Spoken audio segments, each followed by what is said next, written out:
Okay.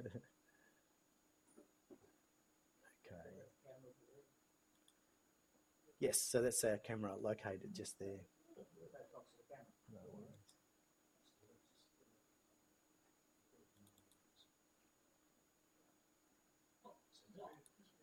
There we go.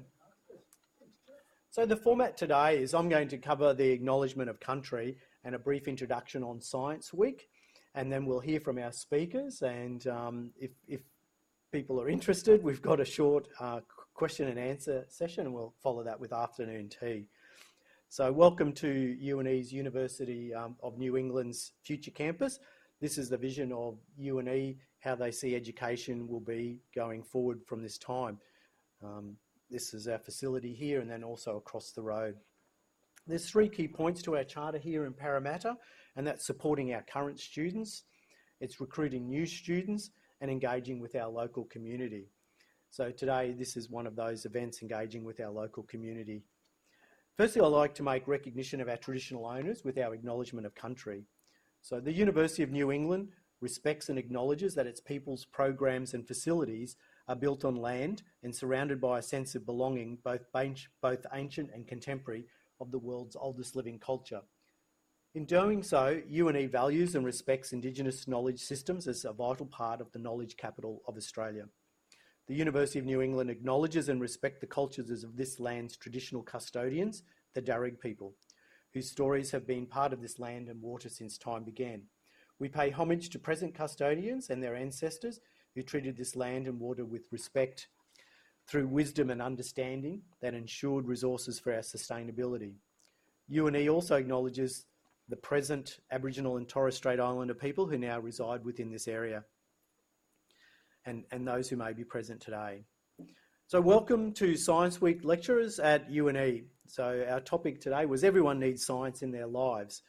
So National Science Week is Australia's annual celebration of science and technology, and thousands of individuals, from students to scientists to chefs and musicians, get involved, taking part in more than 1,000 science events across the nation. Science Week is designed for everyone. It's definitely not restricted to schools and universities, with events and activities and talks and shows for every age group. It provides an opportunity to acknowledge the contributions of Australia's scientists to the world of knowledge. It also aims to encourage an interest in science pursuits among the general public and to encourage younger people to become fascinated by the world we live in. So Richard coined the phrase that we stand today at crossroads in our economic development. We need to find new ways of being part of the global economy through innovation and creativity. The use of the scientific method is one of the ways to achieve this. As part of National Science Week, the Royal Society of New South Wales, in association with the University of New England Future Campus, is running a miscellany on science and education, adult learning and management. The Royal Society in New South Wales is concerned with progress in science, art, literature and philosophy. Today's talks, we'll have the Emeritus Professor Bryn Hibbert, and he will introduce the Royal Society of New South Wales. Then we'll have Professor James Kehoe, and then we'll have Charles Greenaway, and followed by Dick Davies. So I'll now call on Professor Hibbert to come and speak, but I'll just give you a brief background. He's Emeritus Professor of Analytical Chemistry and President of the Royal Society of New South Wales. Bryn Hibbert occupied the Chair of Analytic Chemistry at the University of New South Wales since arriving from England in 1987 until his retirement in 2013. His research interests are in meteorology and statistics in chemistry, ionic liquids, and electroanalytical chemistry. But he also does a sideline in expert opinion, scientific fraud, and presenting science to the public. More recently, he's become a go-to expert witness in matters of drugs, of abuse and sports. He's president of the Royal Society of New South Wales, and he's published around 250 papers, 5 books and 3 patents. Bryn. Well, thank you. I think you've just more or less said what I was going to, so I shall say no more. But thank you very much for inviting me and being able to participate in this in today's proceedings, as it were. My job is simply to say hello from the Royal Society of New South Wales, but I would thank Richard Greenaway for helping to organise this. I think I met him almost when I arrived from England in 1987, so I've known him an awful long time, and so thank you to him. I'm president of the Royal Society of New South Wales. We claim to be the oldest learned society in the Southern Hemisphere. So we kick off, as you can see, in 1821, and a very early president, in fact, was Thomas Brisbane of Brisbane fame. And indeed, he was a Scot, and the Royal Society of New South Wales is founded not on the Royal Society of London, but the Royal Society of Edinburgh. And that's where we get our byline for the encouragement of investigations into science, art, literature and philosophy. So we're kind of the hangover from the Enlightenment and try and encompass that in what we do. So as you can see, the history of us, we became royal in 1866. The Royal Society of Tasmania actually is the first royal society in Australia and Southern Hemisphere. We were the second. Victoria came somewhat last.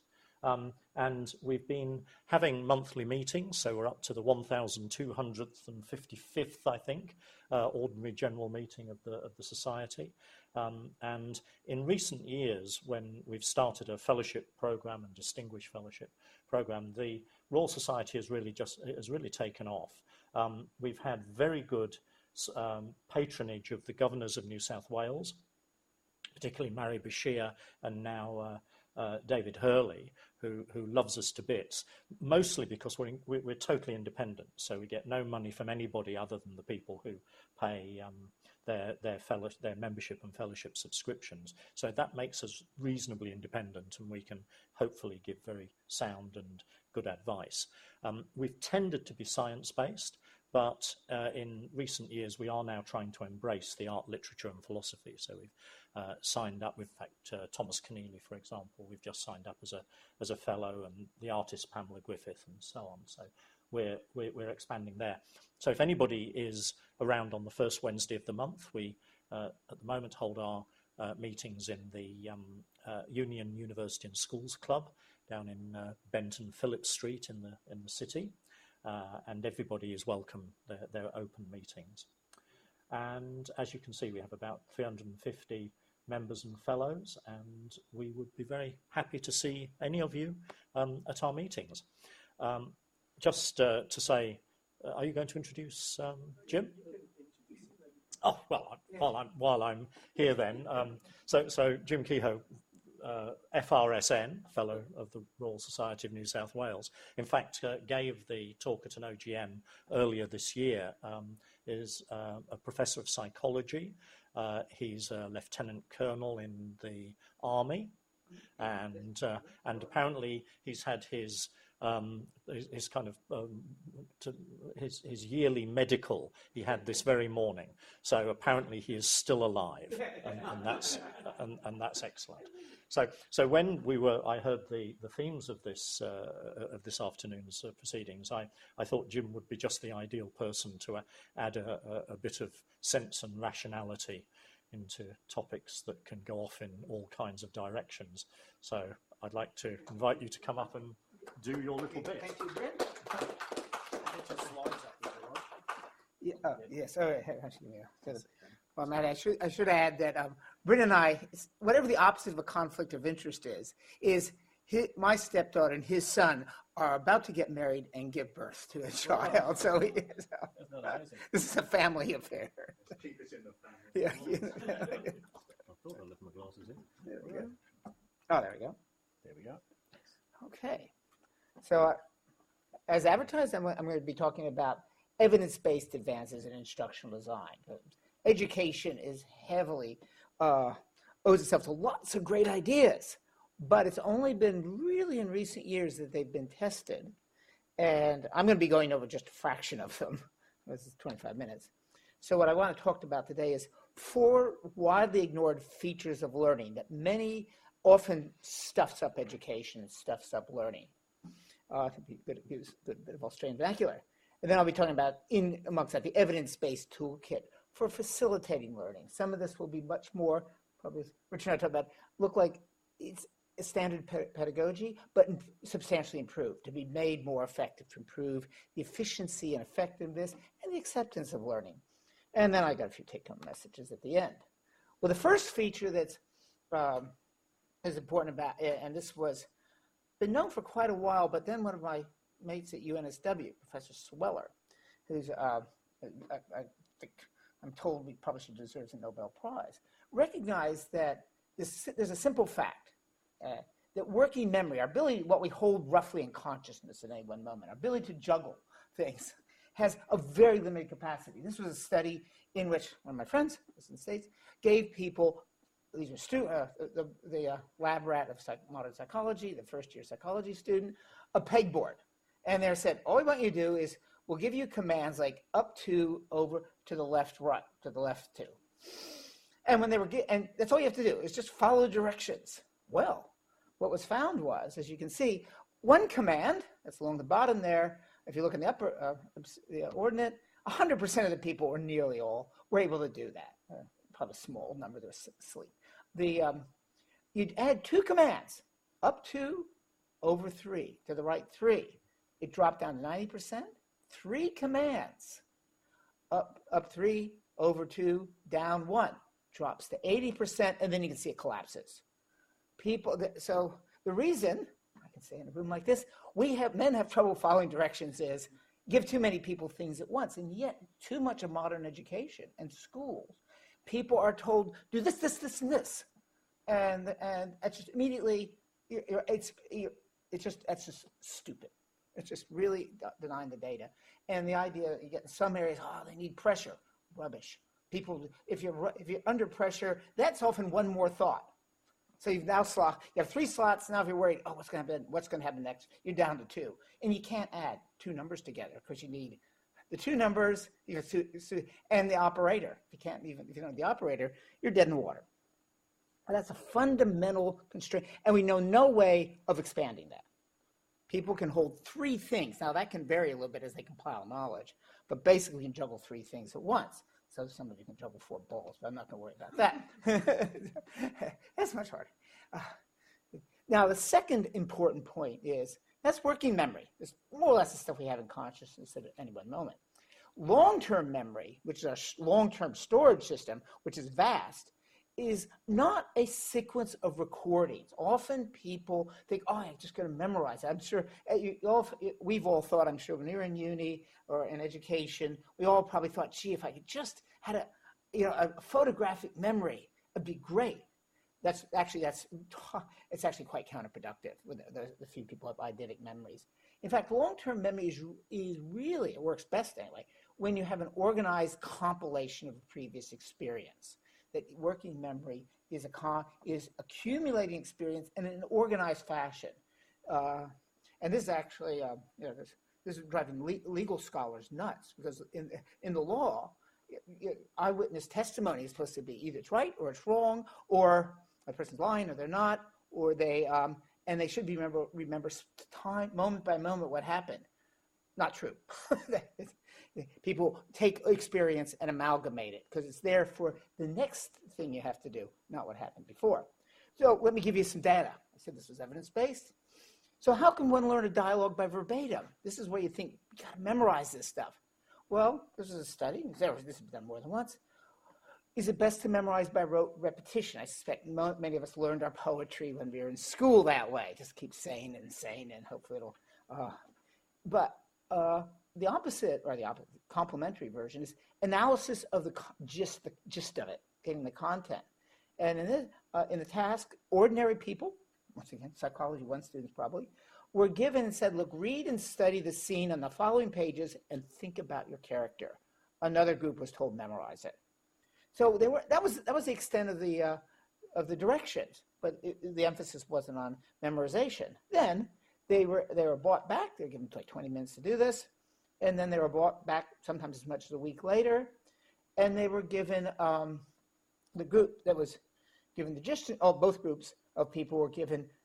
Here's the line, the cue line. Now respond with what's next. So just the way you do it in a play. Those of you who've been in school plays know this.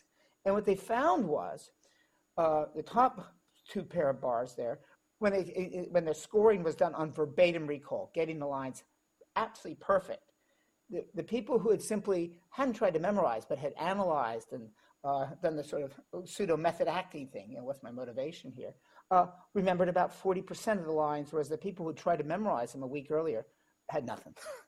When they relaxed the scoring criteria a little bit, well, what if they, it could be verbatim or with a few errors, same story. Everything just went up. So the people who, student participants, who were told the gist instructions, they remembered about 65% plus or minus. So organizing it around a theme, this verbatim stuff, you're able to get verbatim recall, which is probably why the Norse saga, and these people who were memorizing Norse sagas, that's what they were doing, getting the feel of the story. That's how method acting works. Third thing, this is very fast, is active engagement is required for learning and memory. And it's not just unique to adults. Children do it too. Learning does, minimum, first bit of evidence, learning does not occur while you're asleep. There's no evidence for it. As many of us probably try to put tapes, cassette tapes under our head. Nah, nothing happens. More interestingly, a recall is very poor after passive engagement. Simply being an eyewitness to even a salient event like seeing a car crash. There's been a huge amount of research done on this now.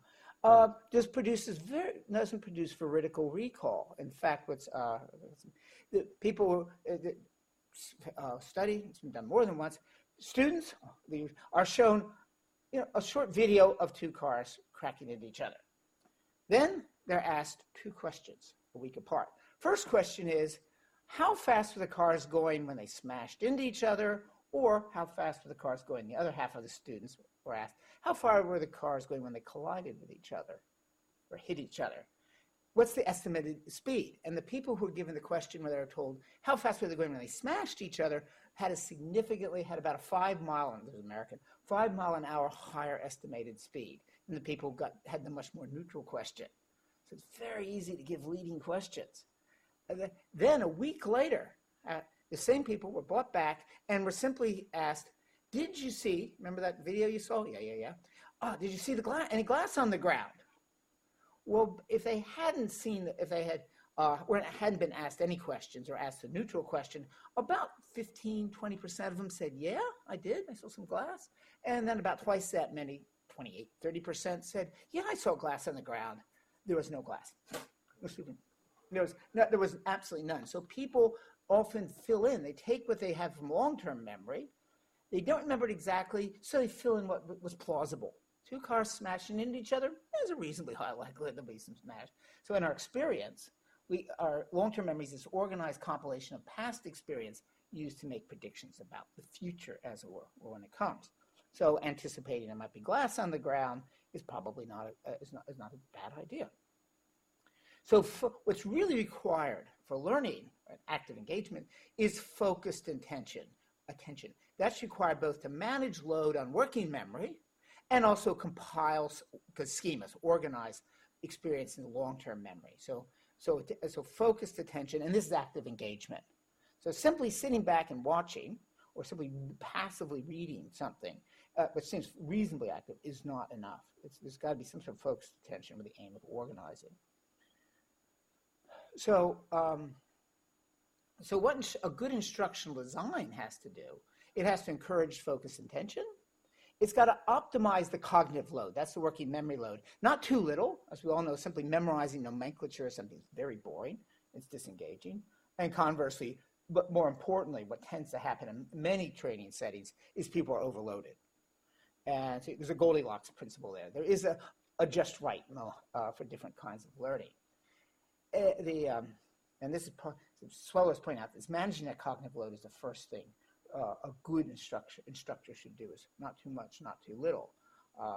And I'd say, in practical terms, we probably all do that, is look at the people in the back of the room, especially if you're teaching mathematics or something like that. Because I know I went through it, I was one of the people, someplace in the middle, and the instructor would go, through this example, you can see this, you can see this, you can see this, and they're already up to about four or five steps.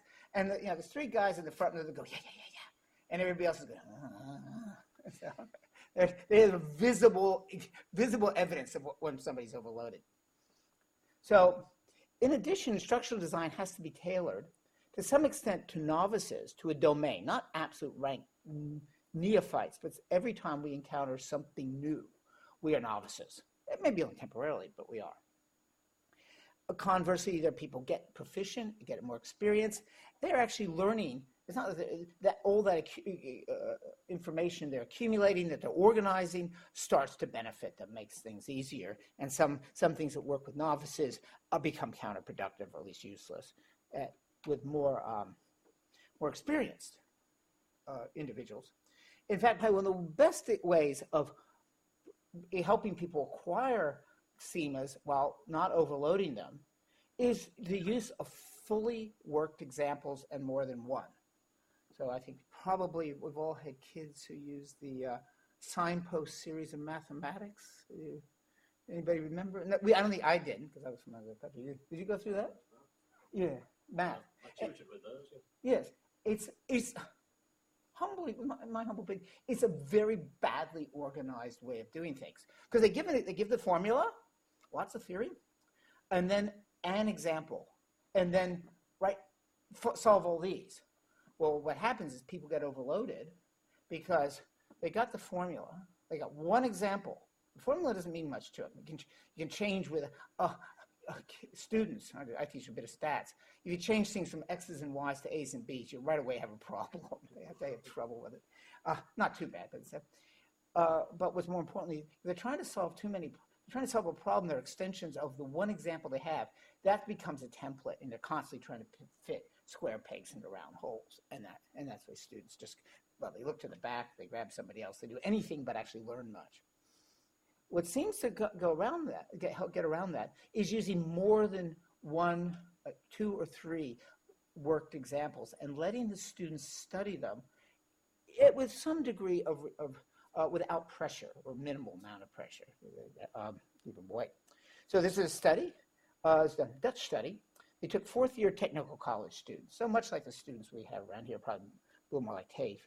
And they had to learn to apply the Pythagorean theorem to programming machine tools. These were going to be that techie people.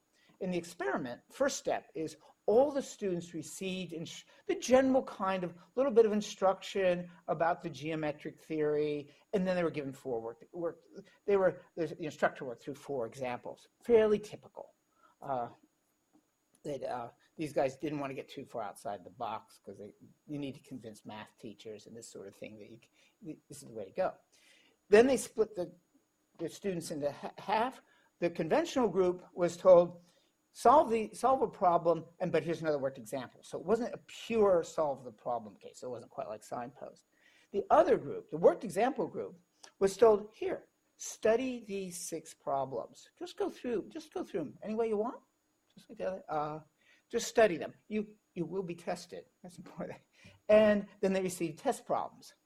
So they were able to engage with it, but not having that immediate computational a burden that neophytes usually fall apart on. They get overloaded. And what did they find? Well, obviously, I've set this up. So this is just an example. A conventional problem was calculate the length of a line P1 and P2. So they were given, it's not a hard problem, nevertheless. The worked example, fully worked out, told them each step of the way what to do. See, now math teachers hate this, by the way. They just, you got to test them, you got to put. No, the answer is definitely not. And the data all suggest otherwise, for beginners, that is, in an area. And then here's what the test problems look like. Well, it's a fairly simple bit of geometry that I won't bore you with. It's really Now, then the important part on the test, the test problem, the transfer test, solving these are all extension problems.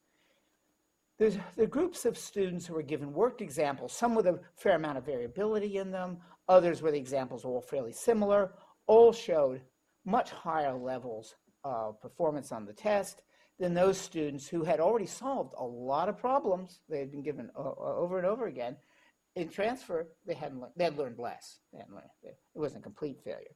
So often in the way we teach it, not we personally, but the way things are taught is the intent to get to the top of that learning curve as curve as fast as possible is actually deleterious to learning.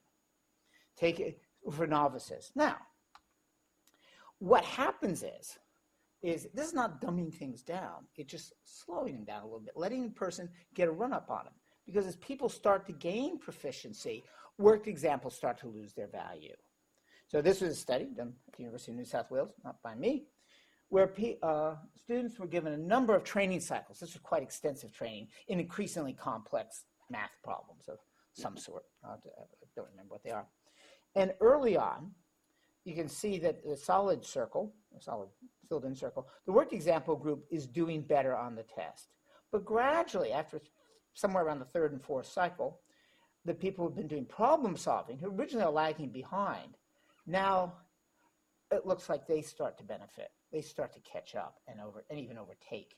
The worked examples start to become problematic. Now, in this case, this was a pure example where everybody stayed in the same condition. The obvious implication of this is start out with worked examples, gradually fade them out. Then you can increase the number of problems and you can have the benefits of both. So, and worked examples, when they actually get outside the classroom, they're common as dirt. I think that actually the best instructional device in the world is a cookbook. They tell you, good cookbook says, take 2 eggs, here are the materials you need, take 2 eggs, crack them, mix them together. They don't tell you about the chemistry, they don't tell you about the history. It's just to get it done. And novices just want to get something done, to get their confidence. They want to get their hands on it. Then they get interested in the theory and the history and all that kind of thing. But too much in university, and also my other life in the Army, is theory. And that's why students hate lectures and they hate theory, is because it's all this, it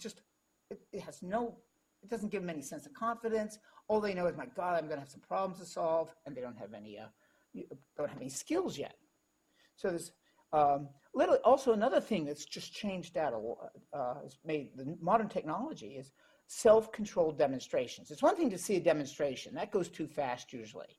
But now we have on YouTube, I mean, I don't know how many in this room have said, I got to figure out something. I'll go to YouTube or Google and find some steps. And then the steps are right there, and you can go through it, and you can back it up, you can stop, go to step. And so things like YouTube and that are just brilliant for that, because they allow the person, it gives them self-control, or not self-control, allow them to control it, back it up, check it out, do it again. And that's a bit of modern technology that in the best way, it's allowed people to learn things as they need them. It produces just-in-time learning rather than a lot of just-in-case learning, which is what we do, which we often do, is train somebody for something they're not going to use for quite a while, and it's not well retained. Role plays are good provided they're fully scripted. A lot of favorite thing in the soft skills side of psychology is, we'll do a role play. Here's some theory. Now you're going to do, and people fail badly.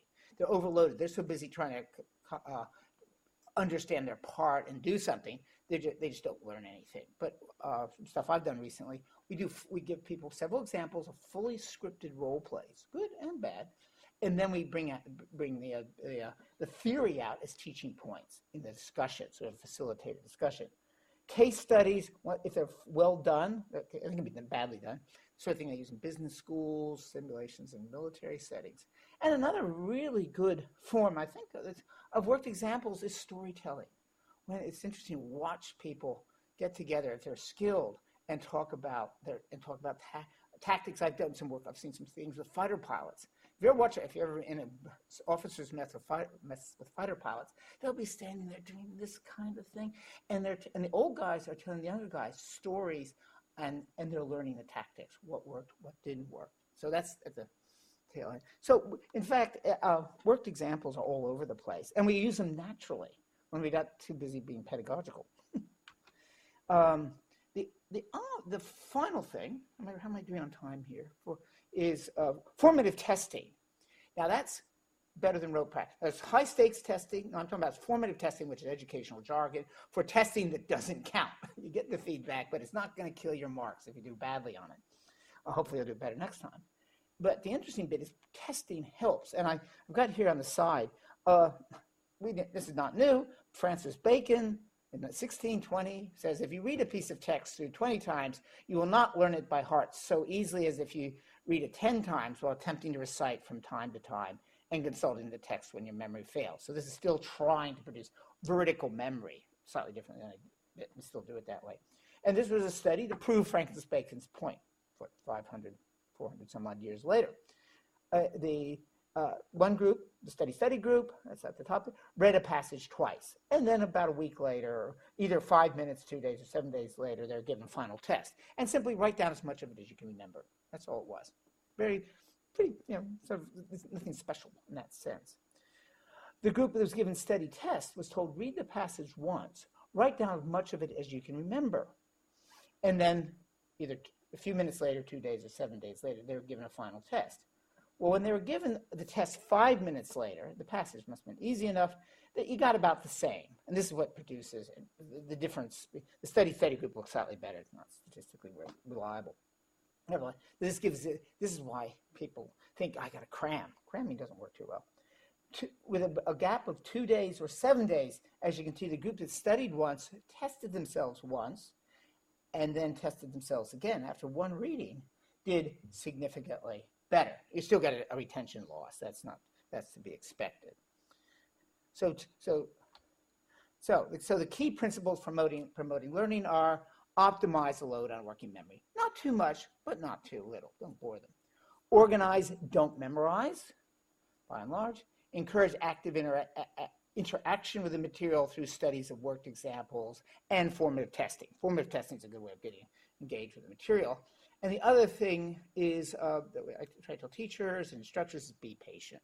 Students and instructors both want to get to the top of the learning curve as fast as they can.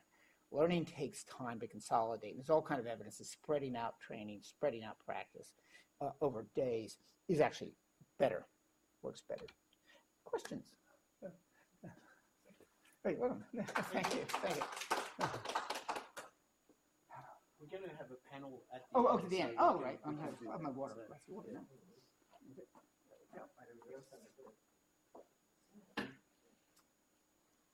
Thank you very much, James. I'll just set up the next slide.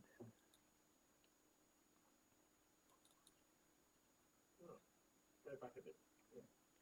Oh, sorry. My name is James. Please do call me Jim. Jim. Okay. James is when I was in trouble.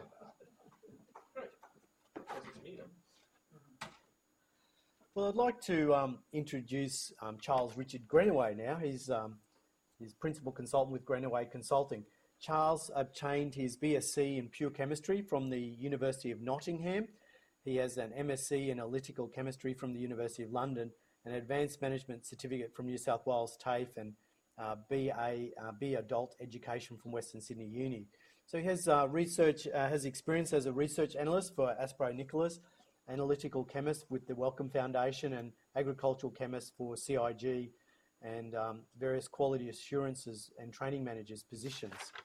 So,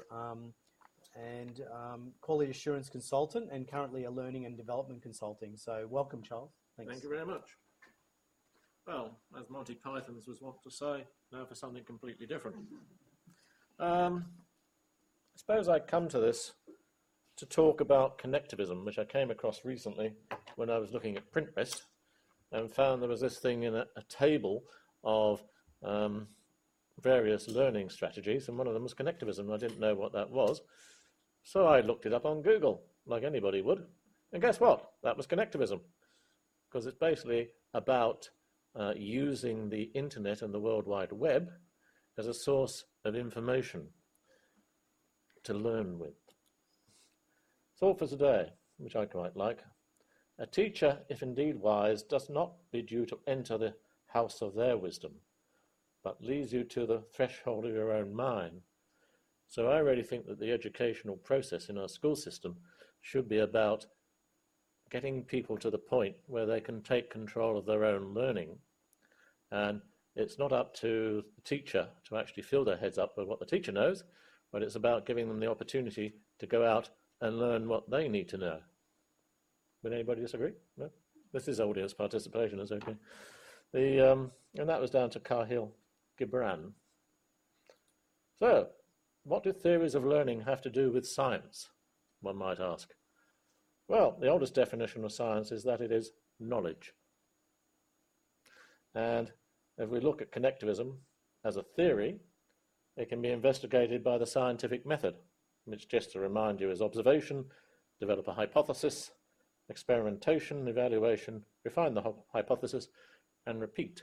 Now, bear in mind, because of that, scientific knowledge is not absolute truth. It's actually provisional truth. And consequently, you could go back 100 years and look through physics books, and you will find they're laughable, talking about caloric and various other things. So, what is connectivism? I'll throw it open the order. I had a bit of a look around at various images. It could be a balance of yin and yang, because, you know, that's good and evil, or male and female if you wish. This looks like a good one I found when I looked up connectivism on the internet. So it seems to have something to do with YouTube, and something to do with Facebook, and something to do with Flick, and various other sources. So the internet seems to be part of the process. This is the one I do like, which is why I've got that model over there, which is in fact a half of a geodesic dome, if you like, the bottom half. And Knowles didn't have much to say about that because he was constructivism. Knowledge is distributed across a network of connections. Learning is the ability to construct and transverse these networks. So in fact, this gentleman, Downes, is one of the people who formulated this theory. History of connectivism. George Simon started off in 2004 and 2005, so it's not particularly new. Along with Stephen Downes, argued that the current learning theories were limited and suggested that a new theory was needed. The amount of knowledge in the world is increasing at an extraordinary exponential rate, and the ability to discern important from unimportant is increasingly a difficult model skill to develop. I mean, we are overloaded with knowledge. There's an enormous amount of it. And in one lifetime, you're very unlikely to even learn 1% of any one subject. So there's a limitation. But does that matter? Because is really the process of learning about filling up your mind with a load of information which you may never use, and typically remember that once you've done your university degree, what you've learned is completely obsolete in 18 months, surely it should be more about learning how to learn. I like this model, which shows a brain connected to a network. And that's what I see is that, and we're even talking these days about in the future we may be able to connect our brains directly to the internet and not have to go through devices. That's an interesting prospect, isn't it? So there's a brain connected. And of course we can connect with individuals halfway around the room, I should say, or halfway around the world. And the point is that this is an exciting new time, just as much as the invention of paper was a major development in education, in that you could actually write things down and remember them and go and look at them again. This use of the internet is another great opportunity and is causing a revolution in the educational paradigm. So here's an example of connectivism, something called a SOL learning kit, which I came across on the internet, and it's actually a toolkit for carrying out the process. SOL stands for Self-Organized Learning Environment. It was originally discovered by a guy called Sugata Mitra, who in fact is an Indian professor who now works out in Newcastle in the UK. And he, very clever man, he went and did a TED talk and won the prize, and they gave him $1 million to go and do some research. And he set up 5 schools, 3 in India, 1 in the UK, and I think 1 in Australia, where they actually tried this new method. It's not very popular with the teachers because it doesn't actually require a teacher. So they might see that their future is a little bit limited on that basis. No, it's not. Of course, they'll still be writing courseware. And going to the next slide. We start off with a 15-minute introduction. Now, this process, which I would use with you as a learning group, will take 2 hours. I've got 10 minutes, so I decided maybe I ought to summarize it. Yeah? Okay. So the point is that in 15 minutes you'd introduce it. Then it starts with a big question. Ooh, it's the microphone there. Yes, okay. Starts with a big question. And that can be anything like, will humanity survive past 2030? Or will we go extinct? Or things like that, or how do we solve some of our problems, environmental or societal or economic. And you can get small groups to work together on that. So, you start with self-organized groups, say 3 or 4 people. And I notice I'm showing this in a business setting because I think it has applicability to business. And they spend 40 minutes with a computer, just one computer between the 4 of them, and they search the net and find information. And then they have a break. Is there a juggler in the house? Ah, sir, please. We'll have a break. I thought these would appeal to Bryn. These are little snacks for a molecular chemistry department party. As you can see here, we've got, this is a cheese ball with 2 mozzarella balls. I think that's supposed to be hydrogen sulfide. And I think this one's, well, those are probably chlorines, and that's a hydrogen, so that would be 111 trichloromethane. This looks like sulfuric acid. That was a grape. I'm not sure about that. I got a feeling that was probably either iodine or bromine, so that's methyl iodide or methyl bromide. And you get the general picture, you know. Can have a lot of fun with that. Juggle away, young man. You want all 4 or? Well, you decide what you want to do.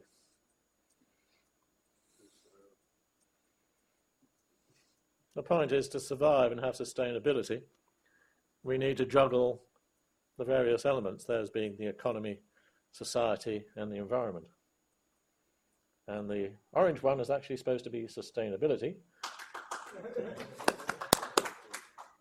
It's a different sort of lecture, isn't it? Yes, sir. Thank you very much for that, sir. Oh, do 4. Go on, do 4. Well, it's just these balls are a little bit difficult. Get your other set of the bags. Yeah, I can do the other. Oh, that's pretty good. Yeah, I could travel with my ones. But, That's the point I wanted to make. To achieve sustainability, it's difficult to balance the economy with the environment and with society. And we can't keep on growing the economy at the expense of the environment and society. At the end of the day, that's not sustainable.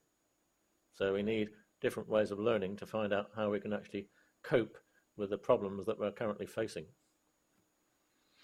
Then after they've done their break and had a bit of a think, they come up with doing a presentation, which would take about 30 minutes. And if you say had 4 groups and they did 4 presentations on a particular question, then you're going to get 4 different sets of opinions, and there'll be a lot more sharing of knowledge of what people have found. Because one of the rules I find in learning is if you tell somebody something, it could be either true or false. But if you discover it yourself, then it must be true. So, would you like to know more? Well, I'm Charles Richard Greenaway. I'm representing the Silver Surfers Cooperative because I've got grey hair, hence a silver surfer. I think Bryn will qualify as well. Now, that's my phone number and my contact details. And what are the benefits of this approach? Well, you get enhanced computer literacy. You develop the habits of a lifelong learner. If you're going to have 8 or 9 careers in your lifetime, then one lot of education isn't going to suffice for your whole lifetime. You have to learn how to learn so you can take on board the next career. And you're going to have to train yourself because I guarantee there won't be any money from government to do it. Strengthen interpersonal and presentation skills. We've got to work in small groups and you've got to do a presentation. Be empowered to take ownership of their own learning. I think that's vitally important because at the moment we're not.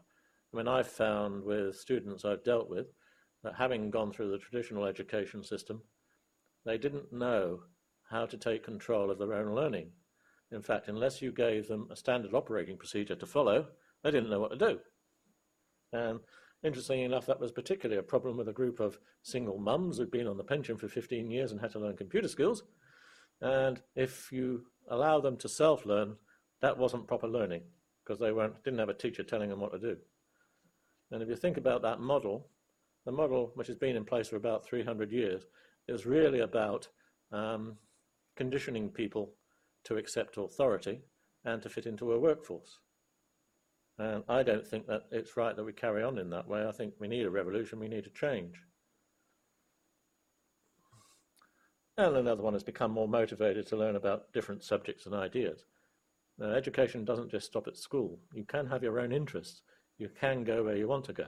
Why should we limit people by a syllabus? Now, to finish off, the future. What is the future of learning about? Here's a YouTube that I found from Sugata Mitra, which I hope will work. And the great man will actually tell us a bit of his views of what the future might hold.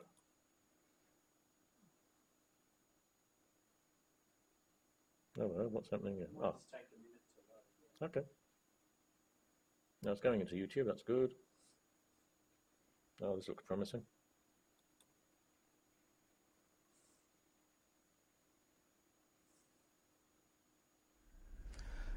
Well, the future of educational technology, like the future of anything else these days, it's a question of how far ahead do you want to guess.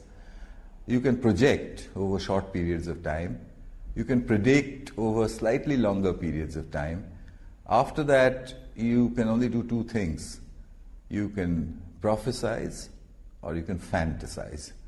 So here goes. In the very short term, the access devices will have changed completely. We are today talking about the tablet phone, which kind of popped up very quickly, before we could almost realize, and it took over everything. It took over the personal computer, it took over the tablets, it took over even iPads, and it's sitting in everybody's pocket. Well, that thing's going to change again, and I don't know exactly how, but I know it will change to a smaller and quicker version. To what sense will it connect? I don't know. Maybe to audio, maybe to video, or whatever. But I think we could predict a change in the form factor of the tablet phone in the near future. A little bit further, let's say about 10 years from now, I think we might start to look at direct connection with the biological system. Knowledge itself is currently, very largely exobiological. It's outside of the biological system. We connect to it using devices. Those devices are getting smaller, and quite possibly they'll go inside in a way. When it does that, then it will be hard to say whether that knowledge is exobiological or perhaps a part of ourselves. And that is, I think, the 10 to 15 years timeline. Well, so there we go. Well, I thank you very much for your attention. I look forward to your questions in the Q&A session as we meet as a learned society. Oh, how do I turn this off? That's okay, I'll look after it. Okay. Ooh, nice microphone.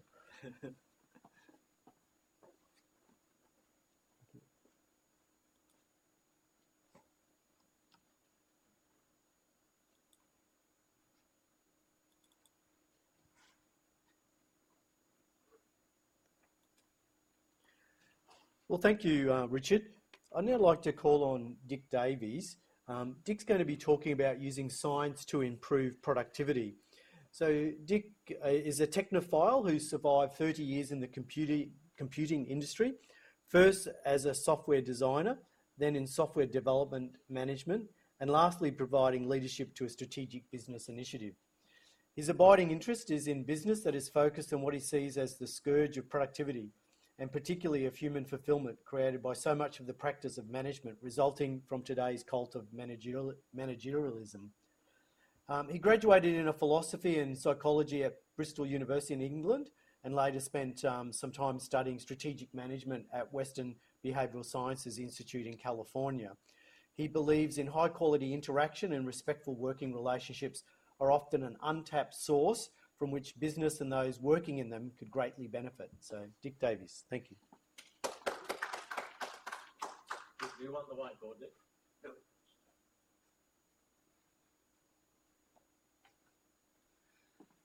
Good afternoon, thank you. Let me first just explain where I'm really coming from. I used to work for Digital Equipment Corporation for a long time until it ceased to exist. I was working, that was an American computer corporation, which when I joined it was the second largest computer manufacturer in the world. I served for some time as their European software engineering manager. And as a result of doing that, I was quite often called into sales situations, one way or another. That left me with a very, very uncomfortable feeling. Excuse me, I have to just correct one thing. Excuse me. Robert described me as a technophile. In fact, I tended to describe myself as a technophobe. It does make something of a difference, but I'm not actually a technophobe, but I do have something of a sort of prejudice towards concentrating on business and on what's in matter in hand. And my experience of technology is that it's the most wonderful distraction that ever arrived. You know, it's a tremendous way to stop doing anything important and go off and have fun. This led me, to propose to the corporation that there may be a tremendous opportunity in being able to establish more fruitful conversations with customers, a closer relationship in business. And the result of this was that I was actually given the opportunity to pursue this. And in fact, I spent 10 years leading a group that was looking at what it actually meant to become closer to customers, to be able to create more value in a relationship and have more fruitful conversations. I'm actually very, very interested. I keep coming back to conversation, so I won't apologize for it, but I'll just warn you in advance. When we were starting this group, we were looking at a number of models, and up to yesterday, I was intending to share a few of the things that our initial research turned up, which seemed to be very helpful ways of just visualizing things better or being able to look at things better. Yesterday, I was looking up theory X and theory Y, and I got so bogged down in it again that I thought this is too important to leave. I'm just going to concentrate on this because I want to talk about the implications of this for where we are now as a society. So if you'd bear with me, what I would like to first do is just recount to you, because you may not have thought of it for a while, just what theory X and theory Y are. This subject made its first appearance about 60 years ago, I gather, at a lecture in MIT, given by Douglas McGregor. His book, The Human Side of Enterprise, actually came out in 1960. And this is a beautiful book still to read. But he formulated this theory X and theory Y. Now, could I ask you, please, to just bear with me? I want to just remind you of what these are. But I want to first say that these theory X and theory Y are not a couple of ideological positions particularly. These are two different sets of assumptions managers might make about the attitudes of the people they manage. So theory X and theory Y apply to managers, but I'd like you to place yourself in the position of being someone working for such a manager. First of all, let me give you theory X. Theory X managers believe three things. Number one, the average person has an inherent dislike of work and will avoid it if he can. There are no ladies present, but at the time when this was written, back in 1960, he did say he, and I would have changed it to she, but I didn't think it was particularly good in this context because since it talks about dislike of work. Anyway, sorry. The average person has an inherent dislike of work and will avoid it if he can. Second, because of this characteristic dislike of work, most people must be coerced, controlled, directed, threatened with punishment to get them to try hard enough to achieve the organizational objectives. And third, the average person prefers to be directed, wishes to avoid responsibility, and has relatively little ambition and wants security above all. So if that's who you want to work for, find a Theory X manager, but that's for you, because that's what you're getting. A Theory Y manager, by contrast, has several characteristics.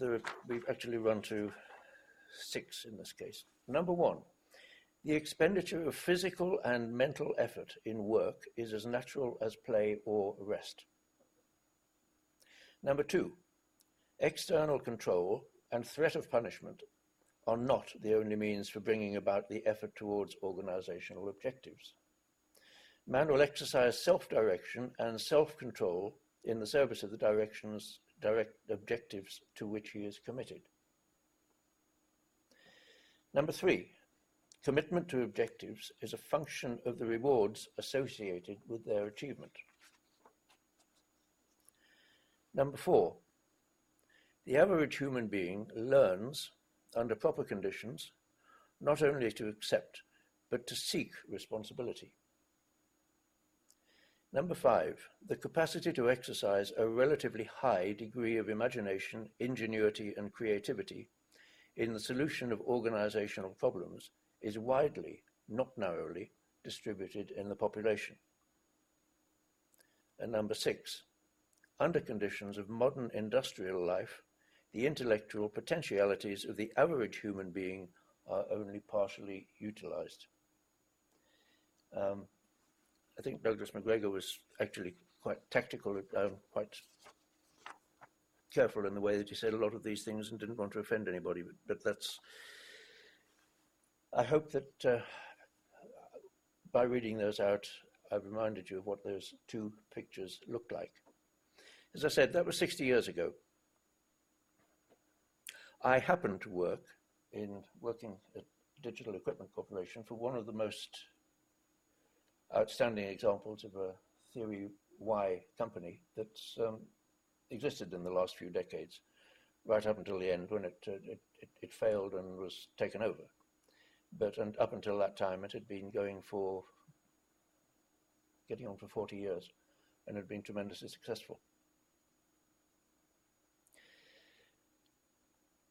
I think it has been very, very slow on the uptake in other places. Now, I don't want to get particularly into a conversation about Theory X and Theory Y, except to say that even back in the 60s, the book was, McGregor's book was beautifully written, and anybody reading it will get a tremendous sense of awareness of the stuff going on in organizations. What I want to talk about, what I really want to turn to, is what's coming next. We seem to be at a time of tremendous uncertainty. Practically everything that most of us in the room would have been familiar with when we were younger is either cracking up or going. It's gone already. At the moment, it seems to me, wherever I look, that there are an awful lot of people on part-time work, people doing multiple jobs, people worried about low pay, and really struggling with where their future is taking them and how to connect. Secondly, I think there's quite a lot of confusion of competing media around, competing vehicles for connecting people, particularly in social media. This all takes time, it's all a distraction, it's all, in terms of what you were talking about earlier, Jim, it adds enormous complexity. Thirdly, artificial intelligence is coming is coming like a train down the track at us, and is now expected to replace a tremendous amount of professional work over the next few years. Governments, I'm not trying to be political here, but governments, as far as I can see, wherever you look, have very little awareness of this and are not really taking any form of leadership in how to respond to it. I think in education, if you look at it in education and in training, there are a tremendous number of initiatives, and a lot of them are very, very good. But once again, to the poor punter wondering what to do, it's confusion. And finally, the rate of change is not slowing down, it's going to keep on increasing. My point is this. I talked about conversation earlier. People are granular, fragmented, and very much struggling to reach one another, or could I put it another way, separated from one another. I think there is a tremendous need for new forms of institution to start to emerge and start to form so that people can start helping each other. I'll put it no higher than that. People can start helping each other by doing the basic things from psychotherapy, for example, by simply taking each other seriously, giving people positive regard, listening to other people, and getting towards some proper conversations as opposed to spending time batting stuff around and avoiding proper conversation. Proper conversation often includes confrontation. It includes, respectful. It's possible to be very respectful and very confrontative. If there had been a big audience here, if there'd been I would have been trying to say,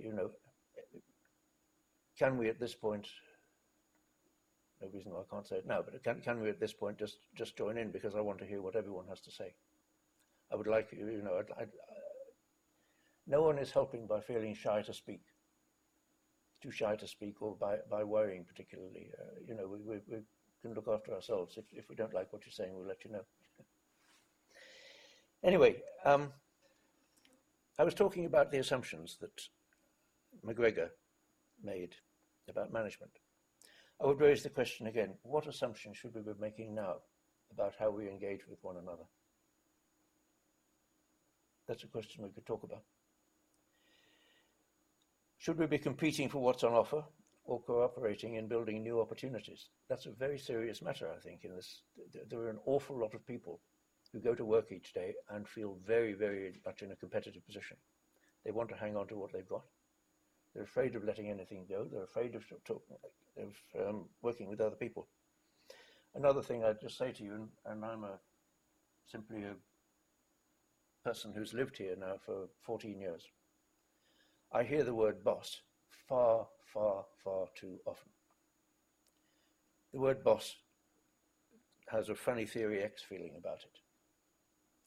And Theory Y has not taken hold in Australia in the way that it might have done.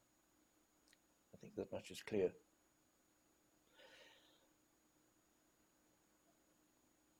So is it compete or is it cooperate?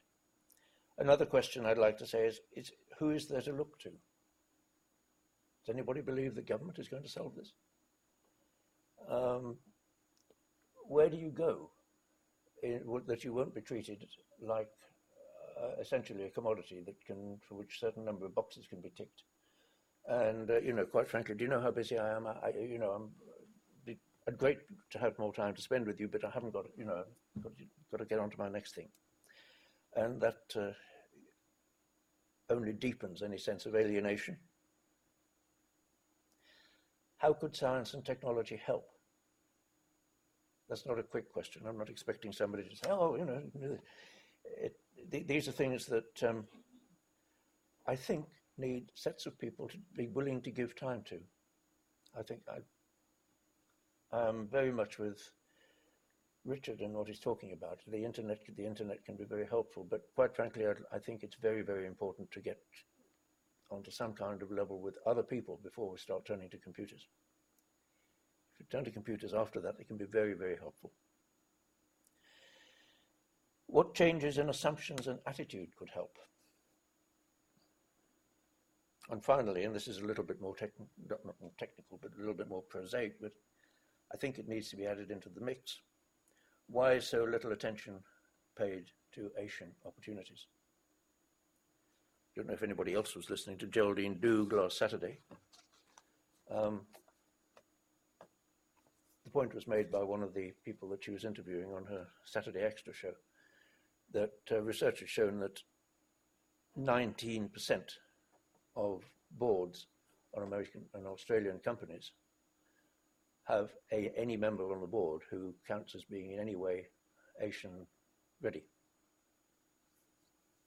And yet, apparently, it is the fastest growing part of the world and will soon have half of the world's population and easily half of the world's middle class. Thank you.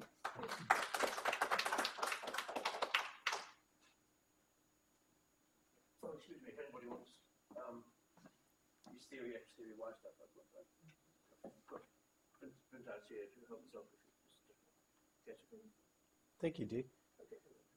So, Richard, given the size, I don't know if you still want to go ahead. We'll have a Q&A. Is there people got any got any burning questions? Yes, we can definitely sit around a table and have a discussion, or we can move out to the other room and have a cup of coffee and a biscuit and continue the discussion there if you like. You know. Let's do that. So yeah, okay, great. Well, I'd just like to thank everyone today for coming along and to our great speakers. You know, so thank you very much. You know. Bryn and Jim and Charles and Dick, so thank you very much. And also for, you know, Charles was very insistent that we put something on and, you know, for connecting people up. So using your connectivism was excellent. So thank you very much for your time and your energy today. So it's very much appreciated. So thank you. Thank you for your hospitality. Yeah. We'd like to go through to the tea room. We can go and have a nice cup of tea and biscuits.